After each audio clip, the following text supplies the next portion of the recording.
এটা হচ্ছে আমাদের বিজয়া কালীমাতা পূজা কমিটির মহিলা পরিচালিত প্রতি বছর মতো এবছরও আমাদের আজকে যেটা প্রথম থেকে শুরু করি যে আমাদের প্রতিমা আনা হয়।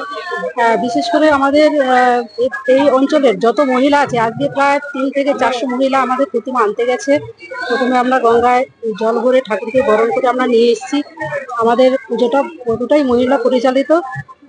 সেই পুজোই আজকে এখানে শুরু হবে। আমাদের বিশেষ করে যে আমরা ঠাকুর আনতে গেছি মহিলা ঢাক, যেমন আমরা মহিলারাই পুরো পুজোটা পরিচালনা করি, তেমনি মহিলা দিয়ে সবকিছু করা হয়। এখানে মহিলা ঢাকে দিয়ে আমরা ঠাকুর আজকে এনেছি।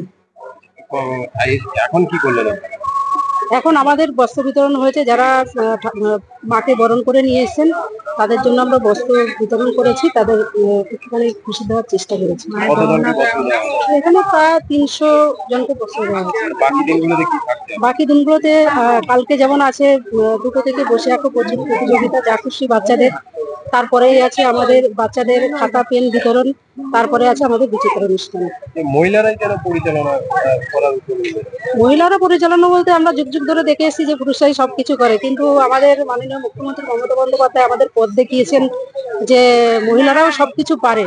সেই অনুপ্রেরণায় মাননীয় মুখ্যমন্ত্রী মমতা বন্দ্যোপাধ্যায় অনুপ্রেরণায় আমাদের এলাকার মাননীয় মন্ত্রী স্বপন দেবনাথ উনি সঙ্গে আছেন, ওনার অনুপ্রেরণা। এছাড়া পঞ্চায়েত সমিতির সভাপতি মাননীয় দিলীপ মল্লিক মহাশয় আমাদের সঙ্গেই আছেন। সকলে মিলে সহযোগিতার আমার মহিলার পরিচালনা করে পুজোটা আমরা করে থাকি।